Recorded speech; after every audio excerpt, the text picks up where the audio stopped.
कि हम लोग जानते हैं, देखेंगे व्यवस्थापिका या विधायिका पहला स्तंभ हो गया, इसका काम है कानून का निर्माण करना। दूसरा आपकी कार्यपालिका, जो कानून बना है तो उसका पालन करना। और तीसरा काम है न्यायपालिका, अर्थात अगर संविधान की रक्षा नहीं हो रही है, किसी के द्वारा मानामानी काम हो रहा है, तो उसका काम है कि उस पर फटकार लगाना। और जो पत्रकारिता है, ये हमारे संविधान का चौथा स्तंभ है। अगर कोई मीडिया से है और वो रजिस्टर्ड मीडिया है, तो किसी के खिलाफ कुछ भी लिखकर भेज सकता है। तो देखेंगे पहले के समय में जब हमारे एक चीज और भी ध्यान रखेंगे हम लोग, जैसे हमारे देश की आजादी में ने पत्रकारिता की बहुत महत्वपूर्ण भूमिका थी। जैसे भाई एक दूसरे के पास जो है हम लोग पढ़े, और जब पढ़े तो लोगों ने उसके बारे में जाना समझा, तब उनके प्रति देश भक्ति की भावना जागृत होती है।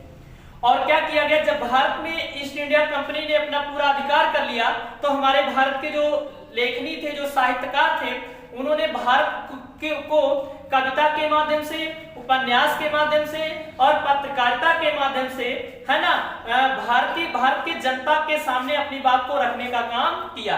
अच्छा, भारत की जनता ने उसे सुना, उसे पढ़ा ने, तो देश प्रेम की भावना जागृत हुई और हम लोग भारतीय स्वतंत्रता के आंदोलन में हमारे देश के जो लोग थे ना, वो आगे आए और अंग्रेजों को बड़ा नागौर समझा, मतलब बड़ा बुरा लगा कि अरे ये इनके अंदर कहां से देशभक्ति आ गई। तो अंग्रेजों ने क्या किया कि पत्रकारिता या जितने भी समाचार पत्र वगैरह जितने भी छपते थे उस समय, उस पर रोक लगा दिया। बात को समझिएगा, उस पर क्या कर दिया, रोक लगा दिया। ना कोई लिखेंगे, ना छापा जाएगा और ना लोग के अंदर देशभक्ति की भावना जागेगी।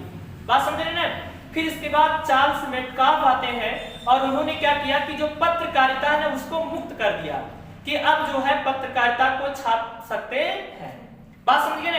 इसीलिए क्वेश्चन बड़ा मुख्य पूछा जाता है कि निम्नलिखित में से कौन से ऐसे गवर्नर जनरल थे जिन्होंने भारतीय पत्रकारिता के मुक्तिदाता के रूप में जाना जाता है। तो ध्यान रखेंगे, चार्ल्स मेटकाफ जो है, इन्हें भारतीय पत्रकारिता के जनक के रूप में जाना जाता है। इसको एकदम नहीं भूलना। दूसरी बात, हम लोग इस चीज को, दूसरा क्वेश्चन है कि भारत में प्रिंटिंग प्रेस लाने का श्रेय किसे जाता है, तो पुर्तगालियों को, है ना। उन्होंने 1557 में उन्होंने क्या किया कि सबसे पहले प्रिंटिंग प्रेस लाने का श्रेय जाता है।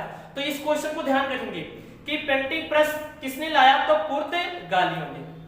और फिर क्या हुआ कि हमारी ईस्ट इंडिया कंपनी ने, है ना, क्या किया, 1684 में उसने सबसे पहले मुंबई में प्रिंटिंग प्रेस की स्थापना की और वहां से जो है छपाई की प्रक्रिया शुरू हो जाती है।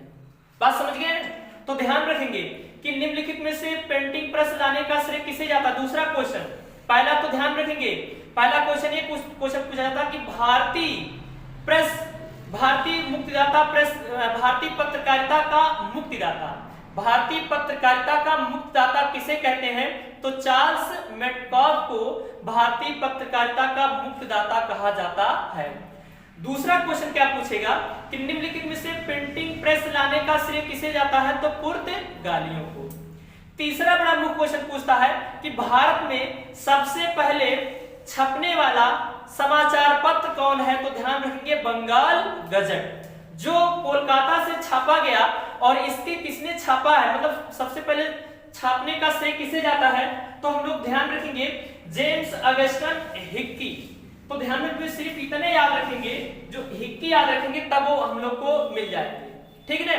तो इन्हीं ने जो है बंगाल गजट को छापे थे और इन्हीं को समाचार पत्र छापने का श्रेय जाता है। किसे, तो ध्यान रखेंगे जेम्स अगस्टन हिक्की, ठीक है ना।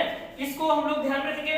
बाकी हम लोग देखेंगे, इसके बारे में बता दिया है कि भारत में प्रथम बार प्रेस पुर्तगालियों के द्वारा स्थापित किया गया है। तो तीसरा क्वेश्चन समझ गए।